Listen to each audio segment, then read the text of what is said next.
Vivo? Aos vivos, de volta de Boa na Lagoa, direto do estúdio 3 aqui do canal Educação, para o terceirão de aço da tarde, terceiraço! Você logado,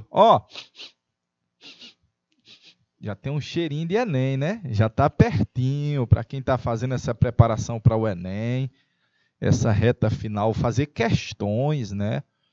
Revisar, eu acho que algumas temáticas que você achar que está mais, ou que tem alguma deficiência, tem alguma dificuldade, eu acho que a ideia é mais ou menos não precisar aprofundar mais nos conteúdos, né?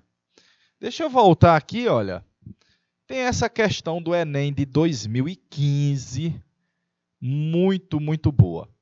Só esse ano já entraram no país 3 bilhões de dólares. Isso é em 74, nessa charge do Ziraldo. Ó. O pagamento começa a ser feito daqui a 10 anos. É a mãe fazendo a leitura da manchete do jornal e o pai. Tadinho do meu filho. No período de 64 a 85, a estratégia do regime militar abordada na charge foi caracterizada pelo quê? Tadinho do bichinho, né?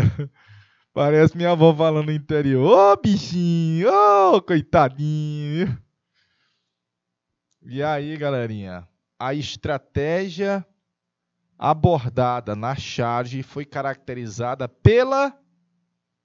Tchararara, tchararara, tchararara.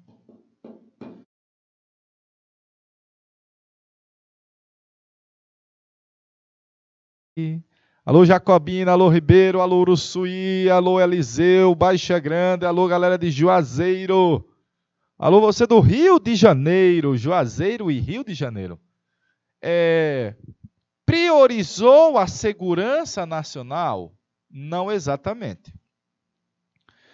Executou cortes nos gastos? Não, que o governo está tendo dinheiro demais, agora é que ele vai gastar, viu? Agora é que ele vai gastar, né?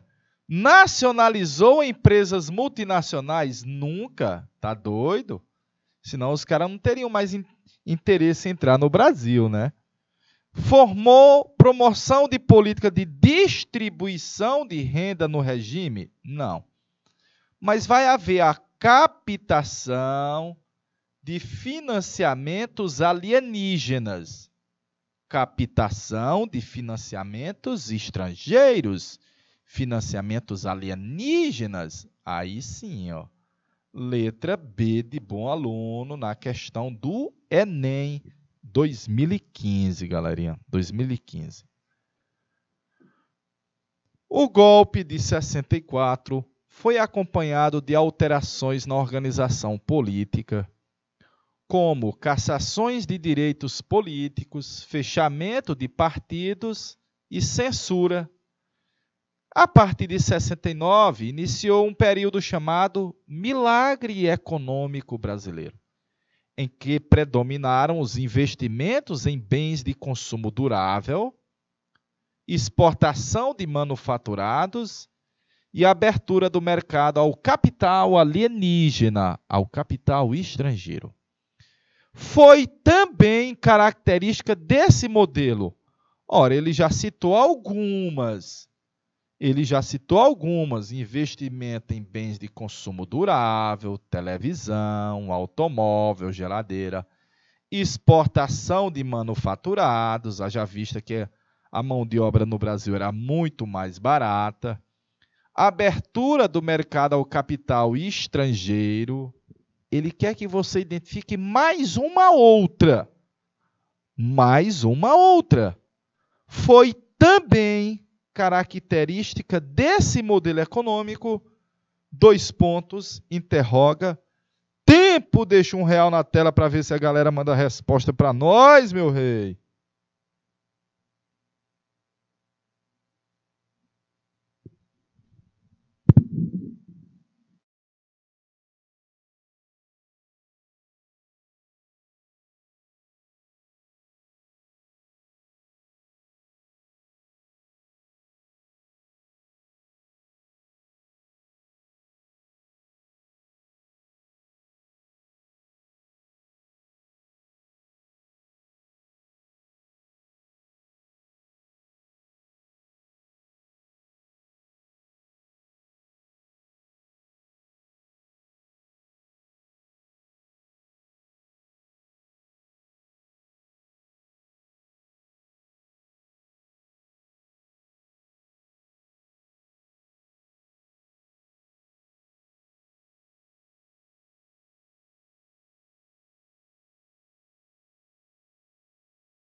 Galera, ao vivo, né? Oi. Galera já mandou resposta ali. Vamos lá. Vamos lá. Eu vou por eliminação. Quem criou a Sudene foi o Juscelino Kubitschek nos anos 50. Quem criou o sistema financeiro de habitação foi o regime militar no Médici, mas é a criação, não extinção. Investimento de capitais nas pequenas indústrias, nas grandes indústrias. Olha, bens de consumo durável é televisão, geladeira, são grandes indústrias. Quem criou a Companhia Siderúrgica Nacional foi o Vargas, lá na era Vargas. Eita, e foi. A CSN foi criada na era Vargas e a Vale do Rio Doce também. Lembra assim? Ele quer saber uma das características, olha. Redução dos salários dos trabalhadores menos qualificados. São os assalariados. O salário mínimo era salário de fome. Como eu lhe disse, o trabalhador torava mi seco. Lembra assim? O trabalhador torava mi seco. Perfeitinho? Foi claro, Eriquinha? Foi claro? Foi uma das características o achatamento salarial, aumentando o abismo social. Em Brasília, foram mais de 100 mil pessoas saudando os campeões. A seleção voou diretamente da Cidade do México para Brasília. Na festa da vitória, Médici presenteou os jogadores com dinheiro e posou para os fotógrafos com a taça Jules Rimet nas mãos. Até uma assessoria especial de relações públicas chegou a ser criada para mudar a imagem do governo e cristalizar, junto à opinião pública, a imagem de um país vitorioso, alavancando campanhas que criaram o mito de Brasil Grande, que vai para frente. Todos os jogadores principais da Copa de 70 foram usados como garotos propaganda. Ah, papai! Garotos propaganda. A visibilidade dos esportes, especialmente do futebol, nos meios de comunicação de massa, tornou-os uma questão de Estado para os governos militares do Brasil, que buscavam assim, que buscavam assim,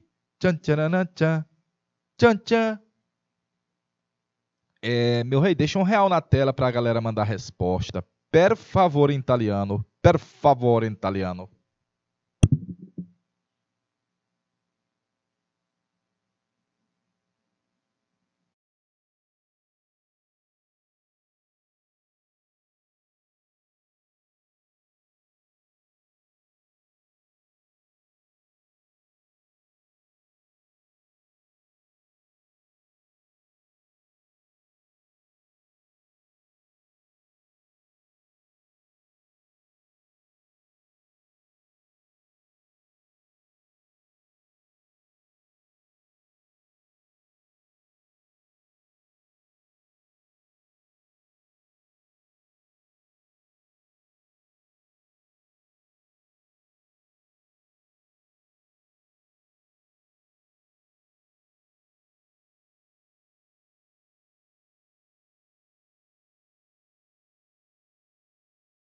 Já temos resposta ali, ó. Já temos resposta.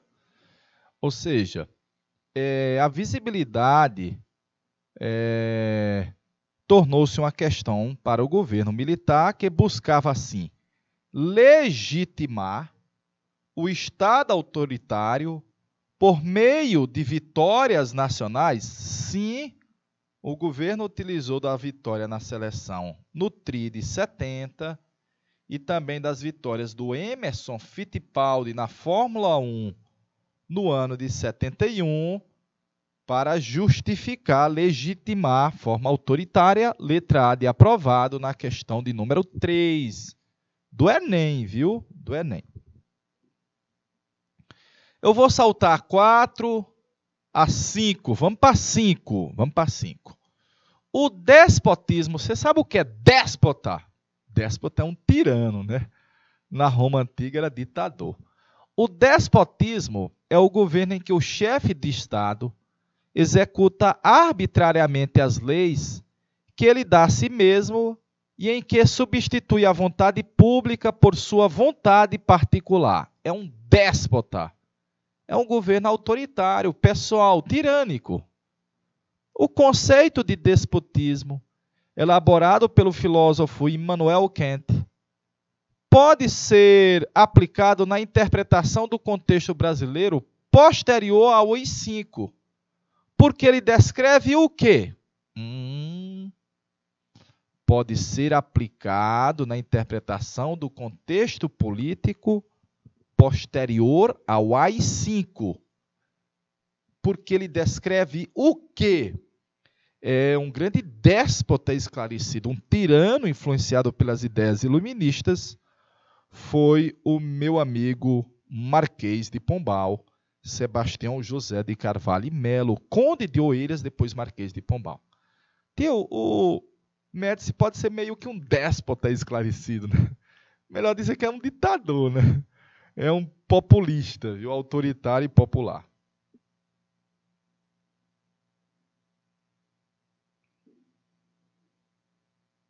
Oi. Porque descreve o autoritarismo nas relações de poder e a exclusão, literalmente, do povo, a exclusão do povo nas decisões políticas. É vero? É vero sim, galerinha. A exclusão do povo, das massas, na participação do poder, letra A de aprovado. O governo Médici, o terceiro general-presidente do regime que chegou ao poder por meio do golpe de 64, foi profundamente marcado pelo auge da repressão política, quanto pelos elevados níveis de crescimento que ficaram conhecidos como milagre econômico. Tomando como referência essa afirmação, essa informação, analise a charge ao lado. Está aí o Delfim Neto, esse gordinho, dizendo: primeiro o bolo cresce, depois nós dividimos. Mas só um pedacinho. Ah, papai! Só um pedacinho.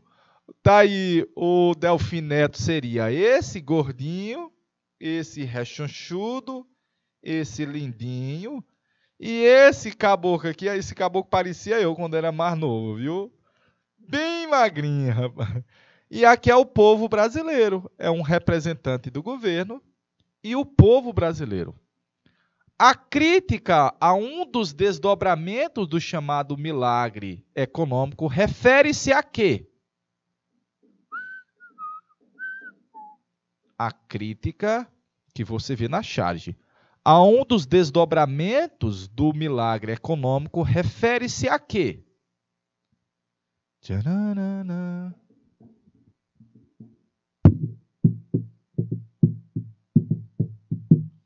Vamos lá, povo de Baixa Grande, povo de Ribeiro, de Eliseu Martins, de Uruçuí. Alô, você de Uruçuí, rapaz. Uruçuí, terra boa. Tio, a crítica a um dos desdobramentos do chamado milagre. Claro que essa charge está criticando um dos desdobramentos. Qual é ele? A concentração de renda. Porque ele está dizendo, olha, o bolo vai crescer. Depois a gente divide. Mas vamos dividir só um pedacinho, tá bom?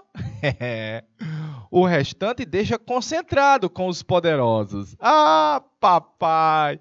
É uma crítica que você tem à concentração de renda? Sim, letra A de aprovado. Beleza, beleza. Aí, olha, 90 milhões em ação, pra frente Brasil, salve a seleção.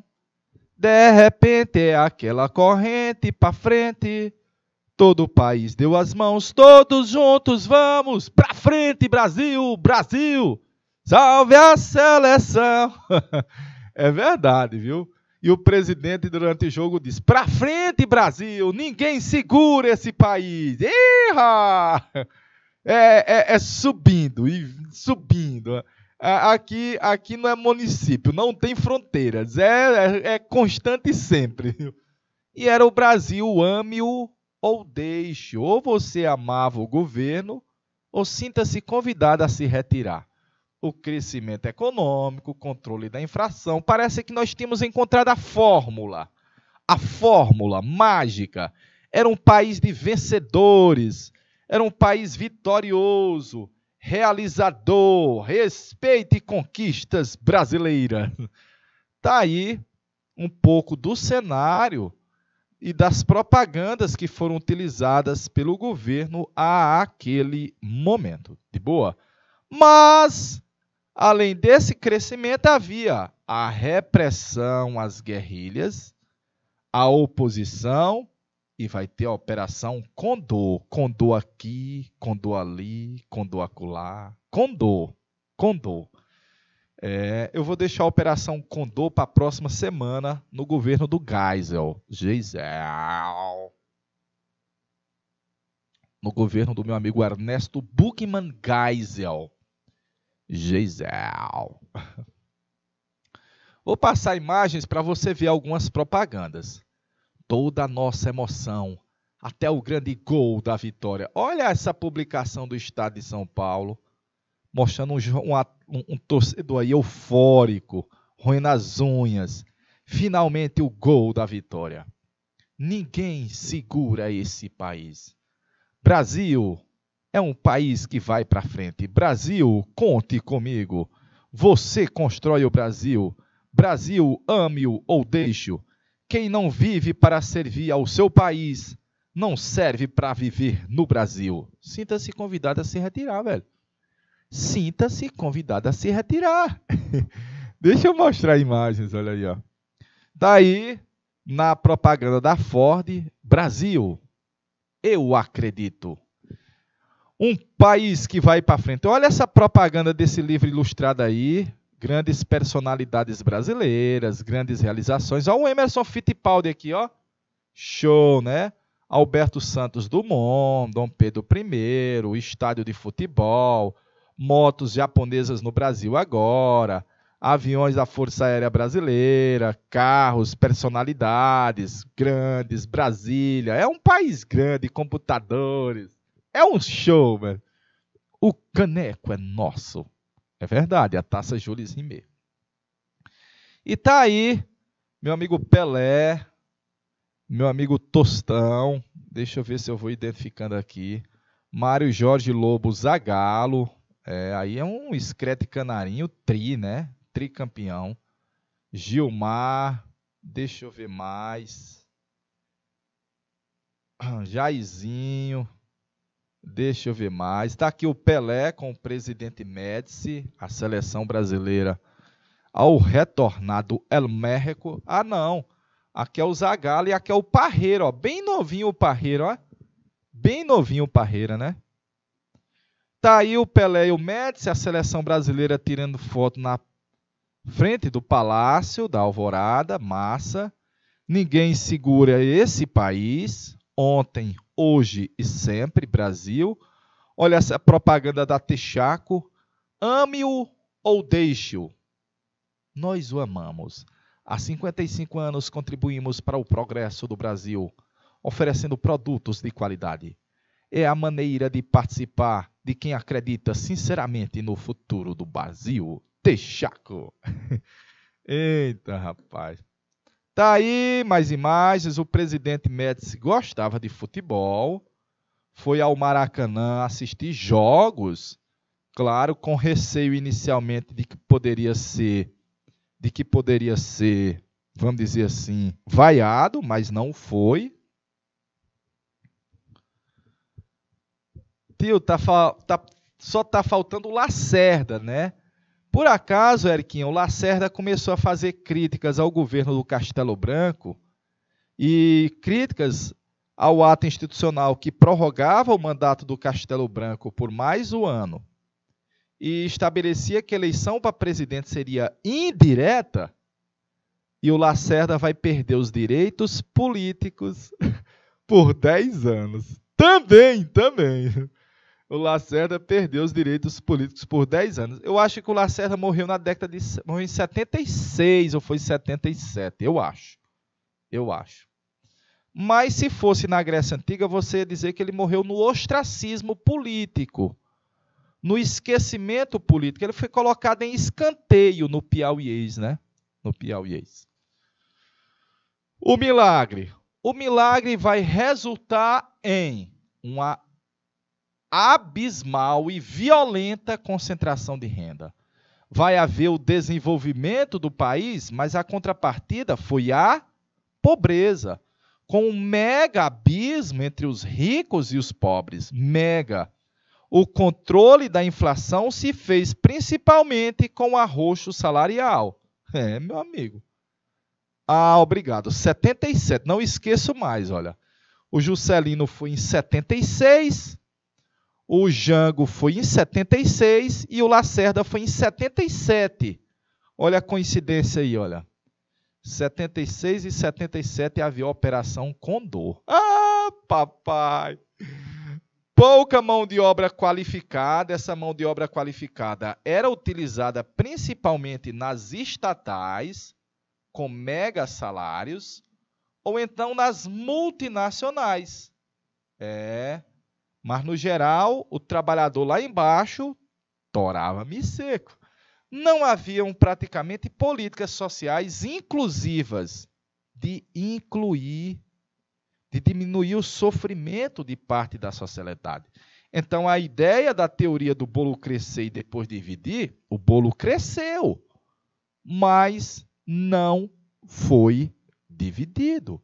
Então, está aí um resumo para você de parte do que foi o milagre. Aí está a parte ruim do milagre. Ó. Repetindo, aí está a parte ruim do milagre. De boa? Meu rei, deixa R$1 aí na tela, per favor, em italiano.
Beleza, beleza. Aí, para você ver o nosso salário mínimo, como na época do regime militar, ele já veio caindo sobremaneira. Se fosse em reais hoje, ó, em 83 ele chegou a mais ou menos R$600, salário de fome, galerinha. Salário de fome. Deu uma queda sobremaneira. Sobremaneira.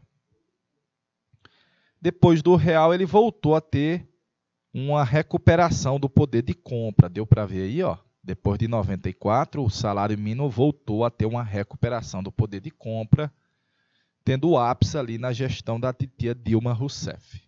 Tudo bem? Órgãos de repressão, porque você vai ter também o período que você vai denominar de anos de chumbo. Tinha os anos rebeldes, a década de 60, agora vai ter os anos de chumbo. Chumbo é a matéria-prima da bala, viu? É. Órgãos de repressão. Serviço Nacional de Informação, que era a CIA Tupiniquim. A OBAN, Operação Bandeirante, uma, vamos dizer assim, entidade paramilitar, misturava militares com civis, mas dava praticamente poder de polícia, sem serem investigados pelo Estado. O CCC não é PCC, é CCC. O Comando de Caça aos Comunistas, também uma entidade paramilitar. Os departamentos do governo, lá onde você tinha maior repressão, tortura, mortes, desaparecimento. E quem apoiou alguns grupos econômicos fortes no país, haja vista que, de certa forma, você não ter trabalhadores politizados, movimento grevista, sindicatos organizados, para o empresariado isso é espetaculoso. Haja vista que o trabalhador não vai pressionar ou perde os diálogos de pressão para poder tentar minorar, diminuir a exploração e melhorar o salário. Perfeitinho? Então, trocentos órgãos de repressão, estou colocando para você alguns, somente alguns mesmo. Esses daí vão conseguir, de certa forma, no Piauí, vão conseguir acabar com a luta armada que ainda havia no governo do Médici, viu? Ainda havia alguns jovens sonhadores que se reuniam e achavam que um atentado, um assalto a um carro forte ou a um banco, comprando as armas, eles iriam conseguir desbaratar toda a estrutura, todo o aparelhamento do Estado que nós tivemos montado no governo dos militares, e o ápice foi o governo do Médici. Tanto que, às vezes, você pega aquela brincadeira dizendo que aqui no Brasil a tortura mede-se de um ponto a outro. Tio Arena permaneceu com o bipartidarismo até que governo? O bipartidarismo foi até o Figueiredo, Eriquinha. Em 1980, vai haver uma reforma pluripartidária. O ministro da Justiça era um piauiense, era o meu amigo Petrônio Portela, e com o Petrônio nós vamos ter o retorno do pluripartidarismo. Pluripartidarismo. Na verdade, o meu amigo Petrônio vai começar a fazer um desmonte ali do que eram os órgãos de repressão do regime militar. Tá aí essa frase do Médici, que ela é clássica. Essa frase aí é antológica. Sinto-me feliz todas as noites quando ligo a TV para assistir ao jornal. Eu fico feliz porque, enquanto as notícias dão conta de greves, agitações, atentados e conflitos em várias partes do mundo, ora, o Brasil marcha em paz. Ele ruma ao desenvolvimento. É como se eu tomasse um tranquilizante depois de um longo e extenuante dia de trabalho. Ah, papai! Claro que os jornais não mostravam, que havia censura, mas lá nos porões você tinha o quê? Tortura brasileira. E essa imagem aí mostra o famoso pau de arara. Aí o cabo ia sofrer umas queimaduras, ia sofrer umas carícias, ia sofrer umas enfiada de agulha por entre as unhas. Bom, eu não vou narrar porque eu acho que não é válido, não vale a pena. Perfeito? Vou passar. Era o Brasil ame-o. Aqui está o nacionalismo. Ou deixe-o.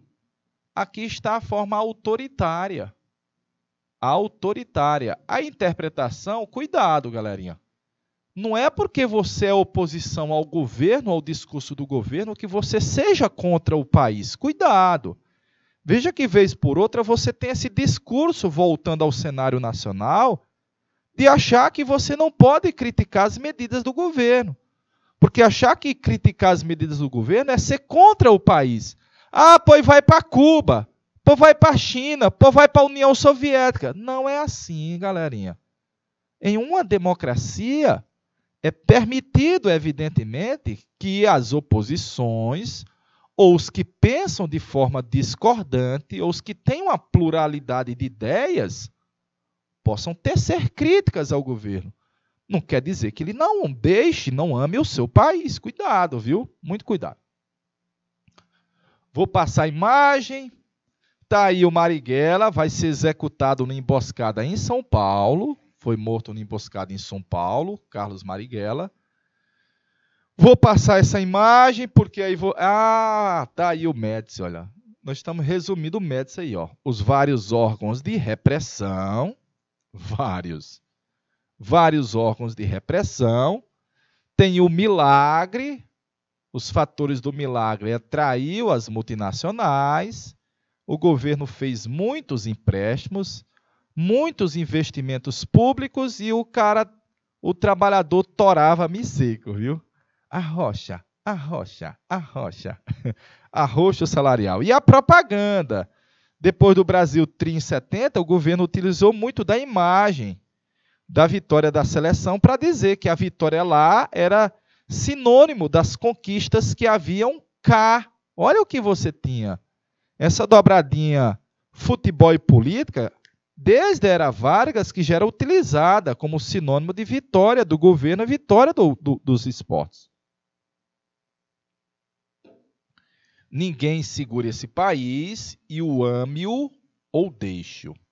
Belezinha? Lembrar que o Getúlio Vargas, galerinha, ele já havia montado essa estratégia de utilizar esse esporte de massa que é o futebol para concatenar apoio ao governo, para poder juntar mais apoio ao governo do Vargas, que também era um ditador na década de 30 e 40. Perfeito? Vamos deixar aí na tela para a galera fazer o print desse slide aí, meu rei, por favor.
Teu, a guerrilha rural foi no governo do Médici? Foi sim, a guerrilha do Araguaia é no governo do Médici e também o Lamarca tentou fazer um movimento de guerrilha pelo campo, né? Pelo campo.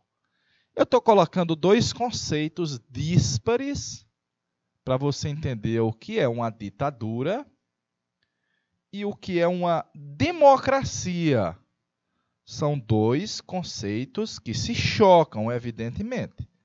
Uma democracia não é uma ditadura, e uma ditadura não é uma democracia, evidentemente, né?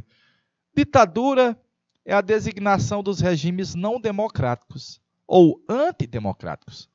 São governos onde não há participação popular ou essa participação é de forma muito restrita. Então, por exemplo, no Brasil, nós não escolhíamos o presidente da República, os governadores dos estados, os prefeitos das capitais. Democracia é um regime de governo em que o poder de tomar importantes decisões políticas está com os cidadãos, com o povo, direto ou indiretamente, geralmente por meios dos representantes eleitos, nós hoje.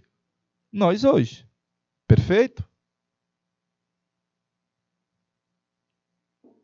E aí no meio eu coloquei algumas medidas que estão entre esses dois eventos, entre uma ditadura e uma democracia. Vou passar consequências do milagre negativas, olha, arroxo salarial, aumento do custo de vida, concentração de riqueza, amplia a desigualdade social e é uma falsa prosperidade, porque você tem que pagar a conta depois. E mais ainda, olha, como disse a historiadora, uma presença maior do capital externo e uma espécie de desnacionalização da economia tupiniquim. E com as estatais, vou colocar um E grande aqui, ó. E com as estatais, a intervenção do Estado na economia. Então tá aí para você alguns elementos, claro, que a gente tem de características e consequências do chamado milagre econômico brasileiro. Perfeito? Vamos deixar aí na tela um realzinho, meu rei, por favor.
De 70 aqui, ó, de 60, ó, no milagre, ó. Meu amigo, respeite produto interno bruto, viu? Mas respeite achatamento salarial, velho.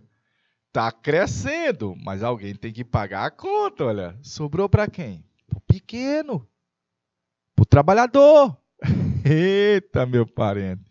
Por isso que alguns autores chamam o Brasil de uma Belíndia. Belíndia. O Brasil era uma Bélgica em prosperidade, desenvolvimento, vida boa para uma minoria. A Bélgica é um país bem pequenininho. E uma Índia em miséria, fome, esquecimento, falta de políticas públicas. Peleja. Esse cartaz, essa fotografia mostra um pouquinho disso. Classe média alta.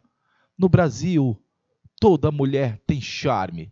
Mas são mulheres da classe média alta. Você vê que elas estão muito bem vestidas, cabelos muito bem feitos, maquiadas, roupas chiques, fumando cigarrettes, charme. E embaixo do, vamos dizer assim, do outdoor, você tem a realidade de outras mulheres. E você está vendo essa realidade de outras mulheres. O Brasil era uma Bélgica de um grupo e uma Índia em fome da maioria. É, meu parente, era torando me siga, viu? torando-me seco. Na realidade, esse cenário só vai começar a diminuir no final da década de 90, quando começam a surgir as políticas públicas, notadamente que buscam diminuir o sofrimento de parte da população tupiniquim brasileira. Tá aí, olha a nossa dívida externa de 3 bilhões, na realidade em 85 era 93 bilhões. Só multiplicou, sabe quantas vezes? 30.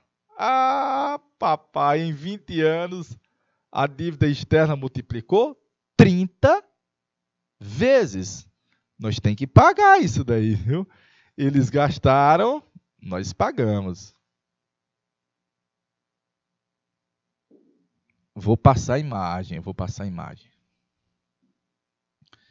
Eu peguei e fiz um print, uma foto de um livro que eu tenho do Mário Smith. E ele disse, olha, o milagre que não era santo. Pontos principais, crescimento econômico, inflação controlada, modernizou a indústria, espetacular, ampliou a presença de estatais, muitas ainda hoje no mercado, presença das multis, arroxo salarial, ricos mais ricos, pobres mais pobres, obras gigantescas, hoje não chamam mais faraônicas. Aumentou a dívida externa, que se tornou eterna. Foi mesmo, foi, galerinha. Então, a partir de 68, o trabalhador teve que trabalhar mais horas para poder ter pelo menos o suficiente para a ração alimentar. Os ricos ficaram mais ricos, os pobres disputando no tapa, mais gente disputando no tapa a mesma renda. Perfeito? É o chamado milagre. Uma Belíndia, olha aí o nome, Belíndia. Consequência. Não fique triste, meu filho. Nas estatísticas, o bolo aparecerá dividido. Ah, papai! Essa outra aí sobre a dívida externa a ser paga a posteriori, nessa charge do Ziraldo. Na outra, o trabalhador pode não ter a comida, mas tem a diversão. É quase um pão e circo, viu? É quase um pão e circo, só que é mais circo, né? Que era a televisão, já com a TV Globo, né? A TV Globo passava a fazer a cabeça da maioria dos brasileiros. Vou passar a imagem, no Piauí, não tem como você não citar, no Piauí, esse cara é o cara. O maior tocador de obras em um curto período de mandato é Alberto Tavares Silva. Vou botar o governo do Alberto Silva, foi 1971 a 75. O mandato de governador era 4 anos, viu? Parnaibano, Alberto Silva construiu. Inaugurou e botou para funcionar a UFIP, que foi a obra que ele quase sempre disse que é a maior obra da vida dele. Inaugurou o estádio Albertão, mais ou menos. Construiu um Y rodoviário, Cristalândia Floriano, Floriano Picos, Floriano Teresina, Parnaíba. Ah, papai! A ponte do Jandira em Parnaíba, eu espero que tenha foto aí. O monumento da Batalha do Genipapo, aqui em Teresina, o terminal de petróleo, o dique do Poti, que era um problema na região do Mocambinho e Poti Velho, quase que todo ano alagava, o Luxor Hotel, o incremento literário, com muitos livros da história do Piauí, o monumento da Batalha do Genipapo, falando da história do Piauí, e levou energia elétrica para mais de 30 municípios. Rapaz, respeite velho Alberto, viu? Ele era engenheiro elétrico e engenheiro civil, viu? Tio, os empresários naquela época vendiam os bens de consumo para qual público principalmente? Principalmente, Querquinha, para a classe média e a classe alta, viu? Não era para a classe assalariada de salário mínimo. Quem ganha salário mínimo ainda hoje não consegue comprar um automóvel. Quem ganha um salário mínimo não consegue comprar um automóvel. não consegue comprar a casa própria, não consegue ter esses bens de consumo durável. De boa? Quem ganha um salário mínimo, no geral, tem passado por situações meio desconfortáveis. Duro, tá duro. Vou deixar aí na tela, meu rei, R$1 para a gente poder deixar o menino fazer o print direitinho, viu?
Beleza.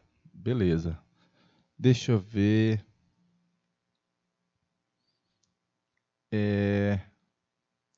Geralmente os bens de consumo durável, o público geralmente era classe média A, B e C.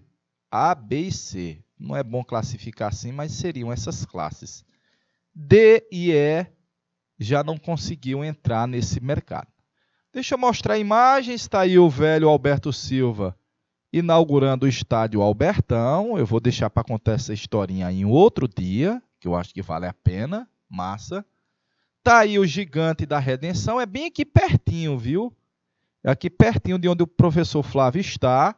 Eu morava bem aqui, ó, durante muito tempo. Morei bem aqui, ó. Lá do meu apartamento eu via todo santo dia o Albertão. Lá do meu AP, bem aqui pertinho, ó. Aqui é a Avenida Gil Martins. E eu morava bem aqui no meu AP e via todo dia o Gigante da Redenção. Fui lá esse ano, no jogo do Flamengo, né? Flamengo e Altos. O monumento da Batalha do Genipapo.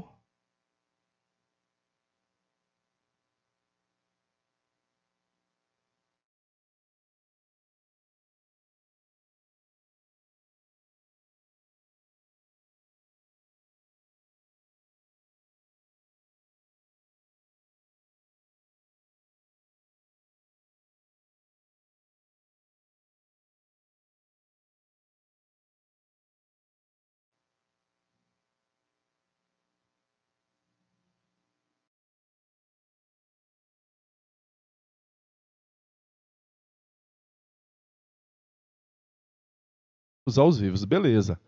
Galerinha, aí está o monumento da Batalha do Genipapo, que o governador conseguiu essa obra monumental, à altura do feito dos piauienses. Não dizer, não, à altura não. Mas colocou finalmente o Piauí no mapa da história do Brasil, como partícipe das lutas da independência. A Universidade Federal, na época o ministro do Planejamento era um piauiense, o ministro Reis Veloso, ele conseguiu alocar recursos para o Piauí, isso foi muito importante. Ele era parnaibano, na realidade, era conterrâneo do Alberto Silva. Questãozinha da UERJ, olha aí, questãozinha da UERJ que parece muito com as questões do Enem. elas são muito parecidas com o estilo de questões do Enem. Um slogan busca divulgar uma ideia importante de forma simples e direta, além de traduzir valores e intenções, sobretudo se utilizado para fins de propaganda política. É verdade.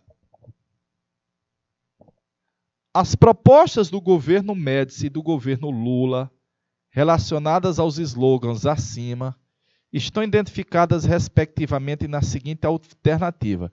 Eu vou deixar o do governo Lula em stand-by. Deixa aí guardadinho. Nós vamos falar sobre essa temática depois. Mas dá para você responder a questão só com o slogan do governo Médici. Dá para você tentar resolver a questão só com o slogan do governo Médici. E eu vou deixar para você responder aí, per favore, em italiano.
Resposta ali, olha. Não vai haver uma distribuição equilibrada de renda, você elimina. Não ocorreu a diminuição da desigualdade jurídica e nem ocorreu uma qualificação da mão de obra fabril. O texto diz: Brasil, ame-o ou deixe-o. A ideia é a defesa da segurança nacional. Por quê? Porque só vai ficar no Brasil aqueles que amam o país, que são nacionalistas, os que forem opositores são persona non grata e seriam convidados a se retirar do país. Ah, papai adora essa frase. Seriam convidados a se retirar do país. E já outro slogan, um país de todos, a ideia de integração social e cultural. Você vê cultural pelas várias cores do Brasil aí, nesse slogan colocado aí pelo governo federal nos anos 2000. Passando, vixe, mas essa é grande. Passando, essa dá. Frases como, ninguém segura esse país. Pra frente, Brasil.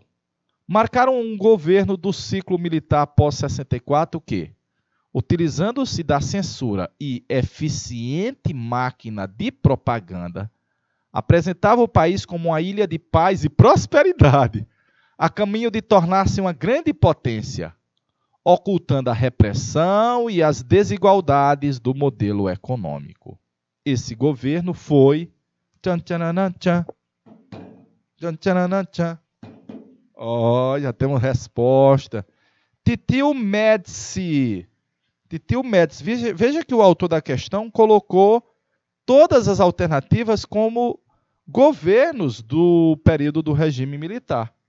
Mas evidentemente que o milagre e essas frases remetem ao meu amigo Emílio Garrastazu, o tchunraizinho do presidente Médici.